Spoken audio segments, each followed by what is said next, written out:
Welcome to Love Your Family Again and Again and Again and Again, the podcast where we focus on parenting with love and clarity. I'm Dr. Marcie, a family culture expert who for over 20 years has been helping parents to create happy and strong families. Final season episode with a wonderful human that I have had the delight of knowing long before the recording of this episode. So, Michael, thank you for coming. Sure. Thank you for sharing all of your fatheringness with us. I'm really excited for the conversation that is going to come. So, first and foremost, tell us who is in your family, the amazing people that make it up. Sure. So there's my wife, Nora, and my oldest, Juniper, who is 6, and my youngest, Diana, who is 3. Wow, she's 3 already. Yes. My goodness. So My fast, right? goodness. Yes. It probably feels faster to you than me, but I can remember when you told me that she was going to be coming. So, Yes. and how does it feel to be in a house all of girls? It's pretty wild. You know, there's a lot of emotion, especially like this time of year. They're all, they're in school and they're just like there's lots of things going on. Yeah, it's pretty wild. And I've never been in that kind of environment unless I go all the way back to when I was in dance class and I was the only boy in dance class, right? Like that's like the only that's like the closest. I was preparing you. Exactly. Sort of being to like the okay, I'm surrounded kind of dynamic. So, are there a lot of dance parties? Oh my God. Do you bring out your dance skills for the girls? So many dance parties. So many dance parties. We do lots of dance parties at the end of the day. Yeah, we have a lot of physical activity. Both of the girls just really love just like moving in different ways. So yes. All right. So, I'm going to ask, I want to hear all about the ways that they love to move. Yes. Like, Yes. what does that look like? Because, Yeah. I can picture the dance parties. I want to know what other physical activity is happening. Yeah. So Diana is very, very jumpy. So she loves to like just like jump off of things and kind of like roll around and she's just always up in something. And Junie is, I guess the best way I can describe it is like flailing, where it's like Junie just loves to like throw her body around and just kind of be like, wow, what can I bang into today. I love that. Yeah. Because the combination of those two particular physicalities in one home, I'm really hoping there are not a lot of collidings with the what can I bang into with what can I jump off of. Yes. But I'm sure it happens. Exactly. Every once in a while, there is a little, there is a little crash, and it's always a question of is it going to be funny or is it going to be like the end of the world, right? So like there's been plenty of instances where all of a sudden like, one bangs into the other and it's the funniest thing and they're like rolling around on the floor laughing, and then there's also I need an ice pack. This is miserable. Help me, kind of thing. So you just kind of never know what you're getting into. I feel like that could be a motto of parenting. You never know what you're going to get into True. each and every day. Yes, indeed. It's part of the journey. So, what as a family do you really enjoy doing together? Well, the girls have been doing swim class every Sunday. That's a very fun thing because we walk there. So it's a good like 30-45 minute walk to the place where the pool is. And, then it's like they go and they sort of have their swim class and we hang out and see them. And sometimes we go out for lunch afterwards or do something else. Sundays, that aspect of the swim class is a lot of fun. And Junie started swim very, very early. And then Diana sort of just kind of followed suit. Basically, Diana's been doing it for as long as she's been around, and Junie's been doing it since she was a baby. Amazing. And I love that you take a class, like a teaching experience, and make it into a family event. Yes. That you it's not just the class. You walk there. My guess is you walk home. Yep. Maybe you go to lunch, but it's a kind of fills up a giant chunk of your day as opposed to get to class, do the thing, get home, on to the next. Like it's Yeah. you made it at an event as opposed to a requirement. Yes. Awesome. So that sounds lots of fun. I am guessing there are moments that are not as fun and smooth with, Really?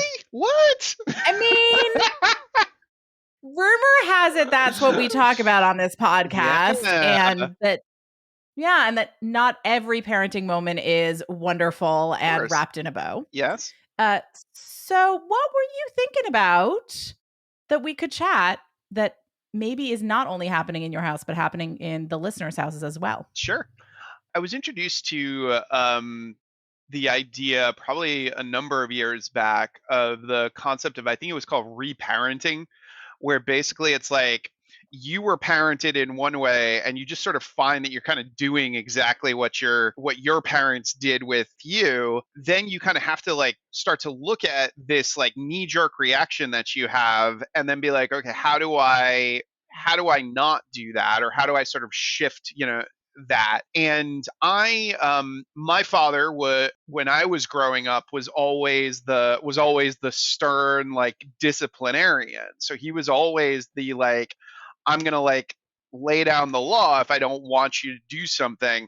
And it is really, really interesting, sort of for me, as I've kind of, started to kind of get adjusted to this, to notice like there are those patterns where rather than listening, I'll just be like, stop that, right? Or be like, that needs to be done, or like, don't want to listen to this right now. And I'll hear, that level of sternness, and have a moment where I'll sort of like step back and be like, oh, that's really like what I used to kind of deal with. So I would say like that's probably one of the biggest things, is sort of working on the aspect of having a conversation with your kid, as opposed to being like, you did this, don't do this, like, and just being like that, like very fast, like, as a parent, I'm gonna nip this in the bud, right? Like that classic sort of dynamic. So I know that that's something I've been working on, I would imagine other parents probably deal with. And I think that's coupled by the aspect of, when you have two kids, there is sometimes this feeling of like, how in the world am I keeping up with all of this? Like, you're trying to make lunch or something, and they're both like flipping out on each other, and you're trying to get one to calm down while the other one's calming down. And I think like that just, ends up adding to that, aspect of, okay, well, let me, lay it out and be the gruff dad. So I think that's probably the thing I'm spending the most time sort of thinking about, and working the most on. I love this. I mean, I also find it fascinating how kids multiply, right? Mm, When you have one kid, it might feel sort of like one to one. But when you have two, it's like having 17. And yes. then you get 3 or 4 and forget it.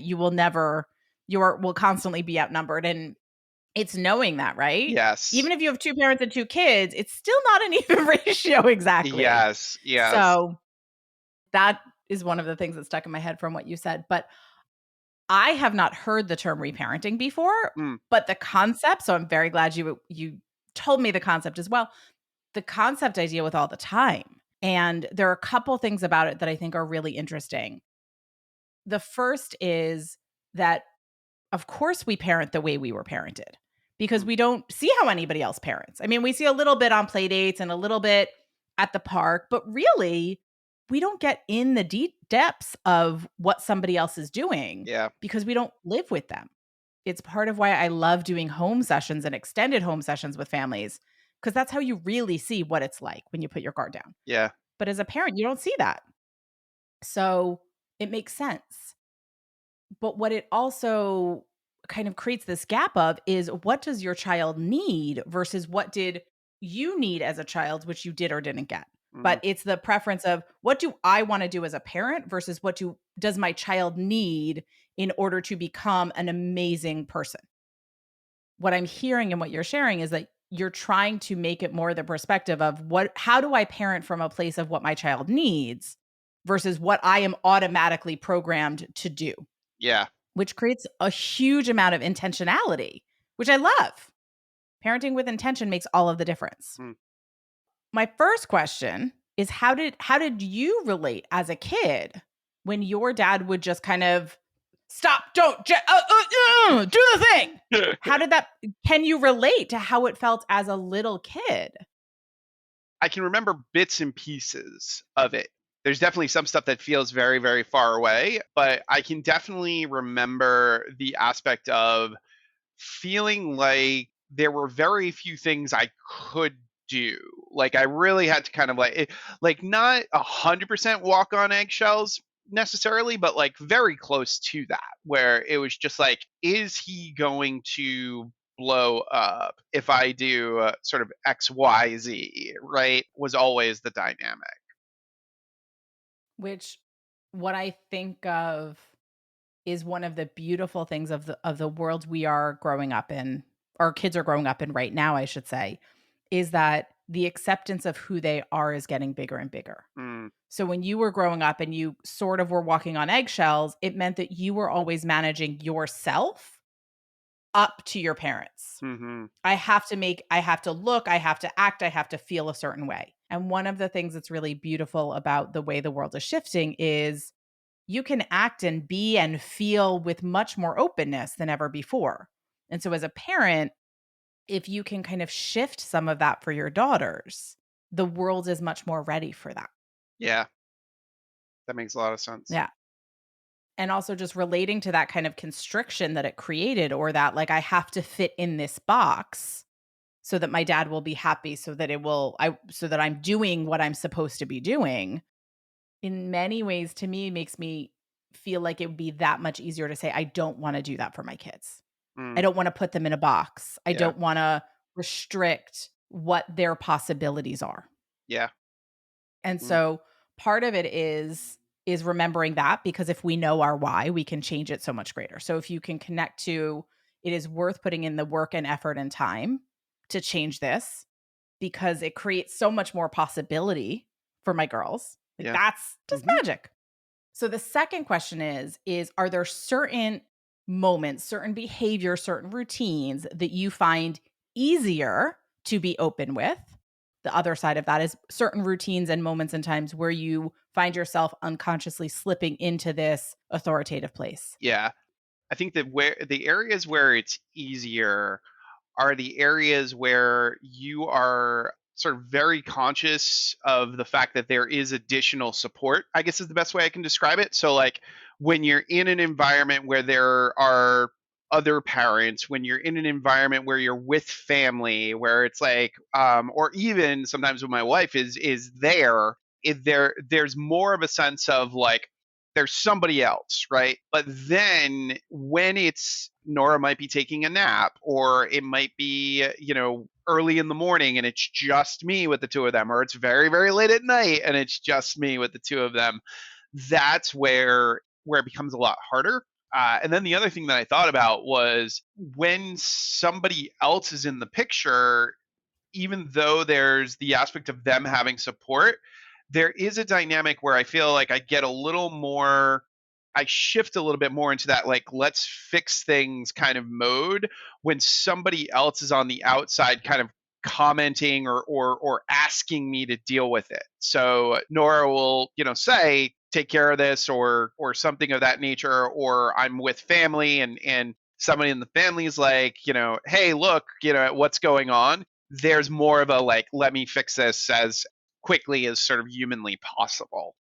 Those are probably the ones where it shows up the most.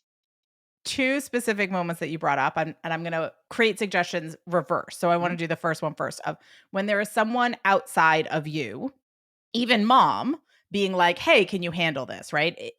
Which has a different flavor than when it's, a grandparent or a friend or a stranger on the street, because they comment on things too. Yeah. But the interesting thing to me, and many, many, many parents do this, when somebody else is like, "Hey, can you take care of that?" Our assumption is that we and our child are doing something wrong, Mm, as opposed to saying, "Yeah, I am handling this," and doing that same open, you can still be clear, you can still have boundaries, you can still do all of those things without being authoritarian, mm. without being like, "Stop it now." Um, but that when there's somebody else's voice saying, "Hey, handle it," we go into that, I need to become a drill sergeant. Yes. Yes. as opposed to saying, I am a capable parent. I know how to take care of my children. Thanks for your insight and we're working on it. Or, oh yeah, I didn't notice. Let me attend to that because maybe you weren't paying attention. You're like, oh yeah, but still going in with that openness. We in our defensiveness is how it feels to me, Mm, try to create a particular response because we are also assuming they're right and our kids are wrong. So mm, what if in those moments, especially, when it's mom, if it's Nora saying something, it might not have the same feel, but when it's an outside person who's like, "Why are your kids acting like that?" yeah. What would it feel like to be like, "Well, cuz she's having some big feelings. Cuz her Yeah. body's really excited, so she's jumping around. Like, I think that's awesome. I'm going to go have a dance party with her." Somehow we often take on the other person's perspective Mm, and then react accordingly and are less inclined to push back yeah. and say, "Oh yeah, she's great. Stop judging her." Yeah. And I don't know if there are those moments, but for many parents there are. So I can imagine that's Yeah. sometimes the scenario. That makes a lot of sense. And I think, yeah, that dynamic of, you mentioned the idea of like something wrong, like you're doing some, you're doing something wrong, because it almost feels like you kind of go back to when you were a kid, right? And it's like, Mhm. hey, pay attention and what did you want to do? You wanted to, you wanted to solve it as quickly as possible so you weren't in trouble anymore, kind of thing. So that makes so much sense. Yeah. And we still do it. It still feels like you're being called to the principal's office anytime anybody is like, "Can you take care of that with your kids?" You're like, "Oh yeah." And what would it be like to turn around and be like, "They're good." Or like, "Oh yeah, I'm going to go jump around with her." The possibility that our kids are right and other grown-ups are wrong Yeah. isn't always there. So, just a possibility. Yeah, yeah. Now, the other piece you talked about is when it's just you with two girls and there's some other pressure source, right? Yep. Diana's sleeping, it's almost bedtime, any of those other pieces. And those moments are trickier and do have more stress involved. And so, what if you proactively planned for that? Hmm. So rather than waiting for Junie to do something loud and excitable and being like, "Shh, your sister's sleeping, stop it!" As we do sometimes, if you were like, "Hey, we just put Diana down for a nap. So, for the next hour or however long she naps, we have to be really mindful of the fact that your sister is sleeping because we don't live in a house by ourselves. We can't just, go somewhere else and have all the loudness. So, what are we going to do now so that we can keep having fun, keep doing whatever we need to do, and make sure your sister gets a good nap?" We are often navigating stresses in our head without telling our kids. Hmm. So Junie might not be doing anything wrong. She might just be having a great old time, but she didn't know her sister was sleeping or she forgot. Yeah. So she also might need reminders along the way, but we hold our kids to expectations that we never told them were there. Mm, that's a really interesting point. Yeah. Yeah. Now, will it mean that she won't always be loud when her sister's sleeping? Mm, Absolutely not. yeah. But there's a way that if you're trying to be intentional in your parenting, saying those thoughts, concerns, um, driving forces out loud can then help remind you as well as your kids that this is what's happening. Mm. It's almost okay, girls, in 30 minutes, we need to be in bed. So I'm feeling the pressure of that time. They don't care about that, but you're saying that out loud to remind yourself. But also, kids, if you enroll them in goodness, they're more likely to do it. If you tell them how to feel and how to behave, they're more likely to do it rather than waiting till things get off track. And then we kind of create this punishment scenario to get them back on track. Yeah. So if you were like, okay, I'm feeling the pressure that we need to get ready for bed. So I'm hoping that you're going to be great helpers with me.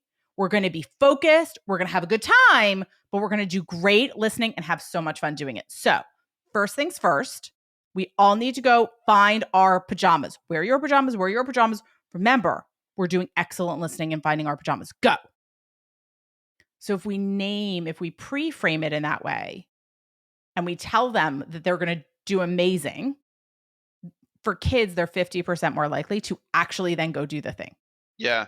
Whereas if we just tell them to go get dressed, they're like, I don't feel like it. Yeah. And then your stress rises and their stress rises and Yeah. everyone gets upset. Yeah, it makes me think of, even in the world of business, there's the whole idea of supporting structures where you're literally like, okay, if I want to make sure I get this thing done, I've got to plan for this and sort of think through this and know that these, occurrences are going to happen, right? So it's very much in that same way of sort of looking at it and saying, okay, what are the things that have been happening? What are the things, and then how can all of this structure be adjusted so that there's more opportunities to have those conversations and you're not just like caught off guard sort of all the time. Mhm. I feel like kids are caught off guard a lot of the time, Yeah. Yeah. so the more you can communicate about what the expectation is, the easier it makes it for them to follow that. Yeah. Will they always follow it? No, because part of it is teaching them Yeah. as opposed to punishing them, right? And it Yeah. sounds like the reparenting that you're experiencing is that there was a lot of punishment of like, no, that's wrong, Yep. and less of this is right. Yeah. That makes a lot of sense. And so you want to shift your parenting from that world of no and don't and stop and can't, which I will say is very common in the world of parenting, in the world of education with kids as well. Sure. Like it's kind of how we treat kids, which I'm not a big fan of, but Sure. shifting it to the like yes and do and repeat and celebrate. Hmm. Because as a human, I want to be celebrated for what I do right and then stay on track, as opposed to be yelled at for what I did wrong. Yeah. And so I want to do that more for kids. So here is my final question for you about this. Hmm. Are there moments where you feel like you don't know how to do it from this other perspective, from this intentional place that you want to be coming from? Are there moments where you're like, the only way I know how to get that to stop is to yell at them or is to get upset or is Mm. to. Um, yeah, I think the thing that makes me think about is the acting out moments. Where it's literally like your knee jerk reaction is to be like, stop doing that thing, right? So even just something as simple as um, Diana chooses to, throw the toothbrush down as opposed to like put it down gently, and it's more of a like, don't throw your toothbrush, like it's just like you get like right there because it does catch you off guard, sometimes because I didn't expect it. Like it was just like everything was going fine, and all of a sudden there was like this impulse.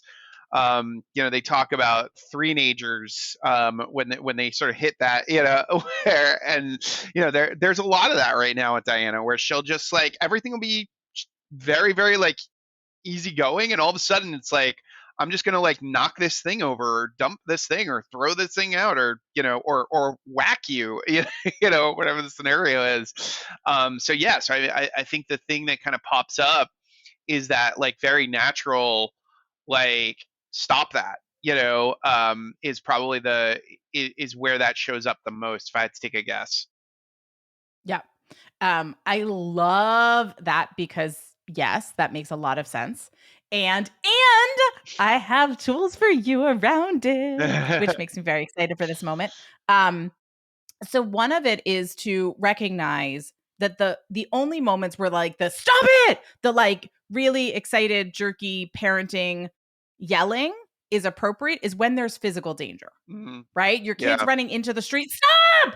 Because you want them to be startled by it. Yeah. You want them to get that what they're doing really is like needs an immediate reaction. Yeah. The challenge is that happens like hopefully once a week or maybe a few times a week. But we have that reaction to our kids all the time. Mm. And so they don't know what is actually you just being frustrated that she threw her toothbrush because that's kind of icky versus her trying to pick up a knife. Yes. Yeah. So part of it is putting in your brain like I only want to have that reaction, that like big, when it is a big thing. Yeah. Right. But we don't have it anymore because we yell all the time that they don't know that like they're running into the street and you're scared they're going to get hit by a car versus, they just didn't get their pajamas on fast enough. So Yeah. part of the framing is to remember why we have that response in certain moments. Mhm. So what do you do when she throws her toothbrush on the floor, just throws carrots on the floor? Now I'm just going to want to throw everything on the floor Yeah, as an right. example, but which as a teenager might be her thing. Yeah, yeah. But our reaction is to say no, but it's already happened. Mm. And it is very possible that if at some other point in time you were walking down the street with Diane and you said, "Is it okay to throw things?" And she would say, "No." And, "Is it okay to hit daddy?" And she would say, "No." And you would say, "Is it okay to break toys?" "No." Like, she knows cognitively. She understands these are not okay things. Yeah. Yet in the moment when it happens, we have been taught that as adults, we have to correct them. No, Yeah. no, we don't. No, we Mm. don't. She already knows she shouldn't be throwing that. She knows. She's aware. She wants to see what's going to happen. She's like a little feisty. She's like, "What are you going to do about it? I'm going to do Yeah. this thing I know I shouldn't do." And what happens? Hence the three-nager, because teenagers do the same thing. Yeah. The less big reactive you get, the better, because sometimes kids think it's really fun when dad yells, right? Like you get Mhm. big and excitable and they're like, "Oh, I pushed a button." So it's that. Or she really just didn't know what to do because she was frustrated. Yeah. And that's okay too. You get to have big emotions. You don't get to throw your toothbrush, but you get to be frustrated. Yeah. And so my recommendation is to give a positive action-based direction. Instead of saying, "Don't throw your toothbrush," which she already did. Mm. So then our language doesn't match up with reality. If we're like, "Don't throw your toothbrush," she's like, "But I did." Yeah. My favorite is when parents say, "You can't do that." And I'm like, "But they can." Yeah. And they'll do it again simply to show you that. Yeah. So no more can'ts, but what do you want to see her do in that moment? Mm. What would you rather happen? So it might be pick up your toothbrush. It might be step off the stool. Now pick up your toothbrush. Mm. It might be, do we need to stomp it out? Because you seem angry. Okay, let's stomp it out 10 times. 1, 2, 3. And you stomp with her. Okay, better? Pick up your toothbrush. Let's go. Part of it is that if she's having big feelings, you need to teach her what else she can do with those big feelings Mm. because she doesn't know what else to do. So she's trying something and Yeah. she's moving it out of her body. So we have to give her a more functional way to do that. Mm. And simultaneously teaching her that what she did isn't okay, rather than saying that's not okay, saying this is how we fix it. Because the solution to our problems is what is the solution, not that was bad. Mm. Because then she still doesn't know what to do next time. Mm. She's brushing her teeth, her sister's in her way, she's smaller, she's frustrated, so she throws her toothbrush. Well, tomorrow, when the same thing happens again, we want her to know how to do something differently. Mm. And the best way to do that is by teaching her what we want to see her do. So that might be bend down, pick up your toothbrush. Now, what do you need? "I can't get on the stool. My sister's there." Oh, those were really great words. Okay, so let's wait. You and me, we're going to wait and we're going to do a little wiggle dance while we wait for your sister because Junie's brushing her teeth first. Tomorrow you can go first or whatever needs to be negotiated. Mm. But the positive action-based direction is the antidote to the yelling to stop. Mm. That makes That was sense. a lot of words. Did Yeah. that land? Yeah, yeah. Okay. No, no, that makes that makes a lot of sense. And I think, yeah, it's just, I think as the parent, it's the aspect of just recognizing the knee jerk reaction to want to just say stop, and not being able to be like, okay, well, they already did it, so so what are you really saying stop to, or don't do that, don't smack your sister, which is just, it's the natural, like, your brain sort of goes like right to that place. So just being like, okay, what happens now? What's the option here? Mhm. Yep.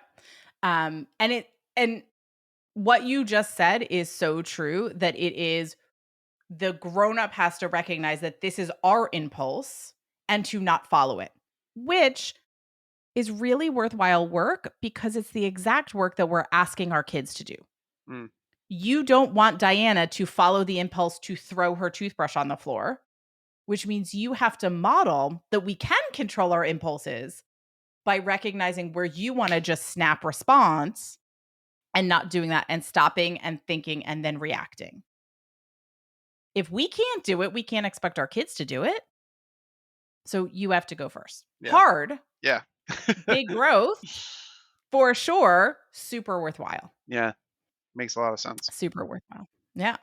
And the one final point, and then we're gonna wrap up, is that if she is doing something to hurt her sister or vice versa, I always recommend giving attention to the kid who received the hit as opposed to the kid who gave the hit.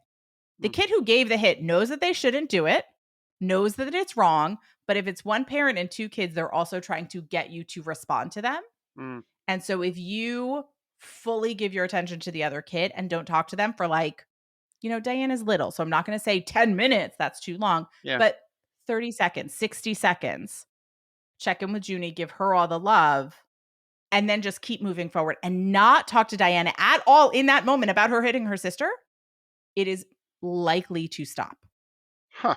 Now, at some other point in time, an hour later at bedtime the next morning, talk about kind hands and how we treat other people's bodies and what we do with our own. So you make sure the learning's happening, but not in that moment. Mm, very interesting. So the idea Mhm. there is that, let's just say, you know, Diana smacks Junie.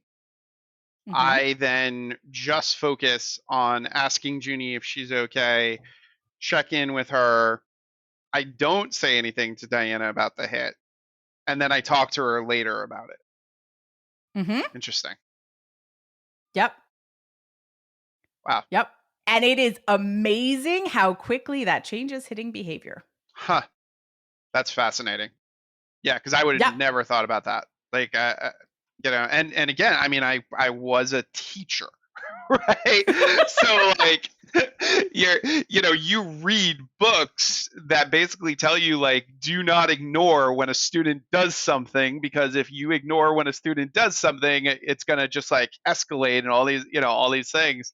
So you carry it over, right? And be like, okay, no, I need to make sure that I acknowledge that she did this and all this. But the that yeah, that makes so much more sense, because they're not getting the response that they're looking for, right? When they Yeah. do that, they want you to say something to them. They want it to be a game. They want it to be, to feel like they just upset everything and caused a reaction. So yeah, makes so much sense. Mhm. Yeah. And I will say, I do this with classroom teachers in school too. Now, Mm, sometimes you have to do different things because there are many kids around and you have to yeah, make sure everyone's safe. So sometimes there are other layers, but it's the same idea. yeah. We want kids to learn that when you do something like that, you get nothing. That's not how you get my attention. That's not how you get my conversation. That's not how you get my affection. And so, no, if you want to engage with me, that's not what you do. And in some ways, that's a really natural consequence. If someone hits me, I'm done talking to you. Like, this is not how you get me to come down on your level and talk to you about big feelings. I'll talk to you about your feelings later, but you cannot do that with your body because it's really impactful to everybody else around you. Mm, Hit a couch, hit a pillow, stomp your feet, push a wall. All those things I'll talk to you through your feelings and help you with it, but not if you hurt, especially another kid. yeah. Yeah. It makes it a really clear line that kids, behavior sticks around because it works. Mm, So she learns I hit nothing. I lose all any bit of attention I had. Even if there was some other reason she hit, she's less likely to do it in the future because she didn't like what happened afterwards. yeah. And that's the big goal. That makes so much sense. That makes so much sense. Yeah. Yeah. Whew! Well, let's end on that brilliant note Yeah, then. right? If there is one tool that you're going to take away, one tool that you're like, I'm going to start doing that today, what is it? It's this focusing on the other kid thing. Like Yeah. that's the thing that implementable. It's like it's right there. It's very, very straightforward, and it's just easy to remember too, right? Where it's like, oh, okay, Mhm. just do that. So yeah, that's definitely it for me.